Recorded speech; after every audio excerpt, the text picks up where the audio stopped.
Halo, selamat sore Sobat Resmi. Kembali lagi dengan saya Abdul Halim Maulana sebagai Personal Assistant Project di Divisi Sekretaris Direksi.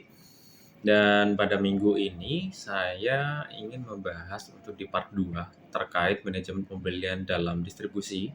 Dan dalam video ini pun juga nanti kita untuk kedua kalinya akan membahas terkait lebih dalam mengenai fungsi yang berkaitan dengan sistem pembelian. Kemudian ada tipe pembelian, kemudian fungsi pembelian dalam perekonomian negara, ada juga tujuan manajemen pembelian dan permasalahan yang terkait dengan pembelian dan persediaan. Itu nanti apa saja, dan nanti pun juga, mempermudah manajemen pembelian itu dengan, suatu sistem yang disebut dengan Simply DOTS gitu ya. Nah, kita mulai dari, yang awal dulu, yaitu terkait fungsi yang berkaitan dengan sistem pembelian.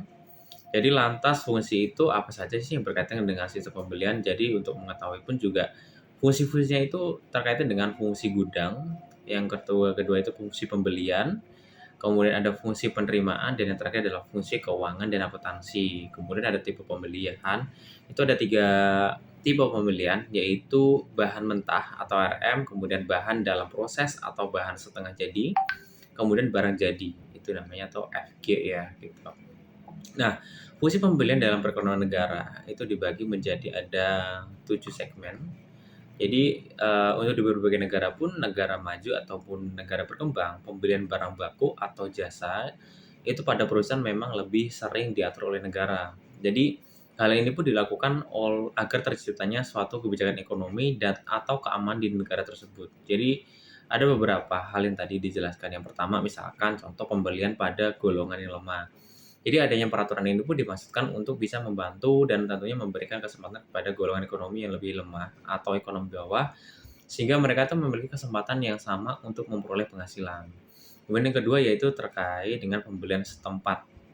Pembelian setempat itu dilakukan agar dapat membantu perkembangan perekonomian di beberapa daerah yang tertinggal atau terpencil. Jadi dengan dilakukannya cara ini pun juga maka diharapkan terciptanya pemerataan bangunan di daerah.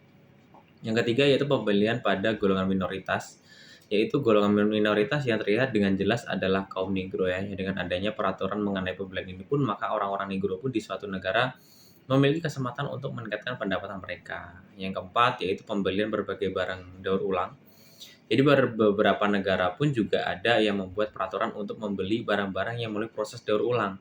Bahkan pemerintah negara pun juga tidak ragu untuk memberikan keringanan pajak pada barang-barang tersebut. Itu ya. Dan kemudian yang kelima yaitu pembelian barang yang berbahaya. Jadi di beberapa negara pun juga memang melarang untuk membeli atau memproduksi barang-barang yang dianggap memberikan dampak buruk pada lingkungan sekitar. Yang keenam yaitu pembelian barang yang memiliki teknologi tinggi. Jadi data itu memang sangat penting untuk suatu perusahaan.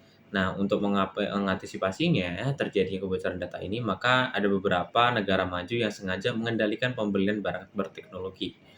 Sebagai contoh, Amerika Serikat yang menerapkan aturan pembelian untuk barang berteknologi, maka wajib mengantongi izin yang secara khusus dikeluarkan oleh Departemen Perdagangan.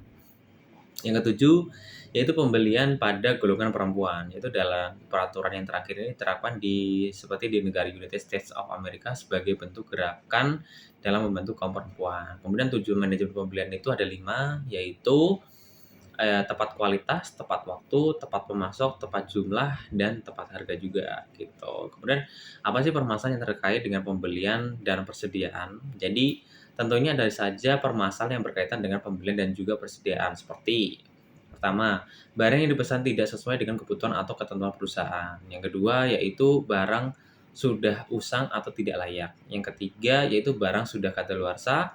Keempat, adanya selisih barang secara fisik dan data. Ini bisa terjadi akibat pencurian maupun penyesuaian masa barang ya. Kemudian yang kelima yaitu kesalahan dalam penentuan harga jual atau kesalahan kalkulasi biaya. Yang enam, barang yang menumpuk. Tujuh, membeli barang tidak sesuai permintaan atau kualitas maupun kuantitas. Ini ke-8, ada kualitas barang yang rendah atau di bawah standar. Kemudian ada ke-9 yaitu kesalahan dalam penerimaan barang. Ke-10, return pembelian yang berlebihan. Kemudian yang terakhir yaitu supplier tidak mampu memenuhi permintaan pembelian dari perusahaan. Itu tadi yaitu terkait dengan permasalahan yang terkait dengan pembelian dan persediaan juga ya gitu. Nah, yang terakhir itu yang mempermudah manajemen pembelian dengan simply DOTS, yaitu yang diketahui itu sebagai berkembangnya zaman teknologi pun juga semakin canggih. Kini pekerjaan apapun bisa dengan mudah terselesaikan dengan bantuan aplikasi atau software yang salah satunya itu pakai simply DOTS ya. Nah, itu tuh merupakan aplikasi yang mempermudah berbagai pekerjaan termasuknya seperti manajemen pembelian. Jadi memberikan fitur yang dibutuhkan oleh tim manajemen pembelian juga gitu. Jadi yang pertama itu terkait ordering yang bisa mempermudah dalam melakukan negosiasi. Yang kedua yaitu fitur mobile collection, yaitu memudahkan dalam mengakses berbagai tagihan yang ada dan tagihan tidak perlu repot-repot dibuat secara manual karena semuanya telah tercatat di sistem. Yang ketiga itu interface, yaitu menarik sehingga memudahkan Anda dalam melakukan order. Yang keempat yaitu manajemen keuangan perusahaan bisa lebih tertata dengan baik lewat fitur cek histori pembayaran juga.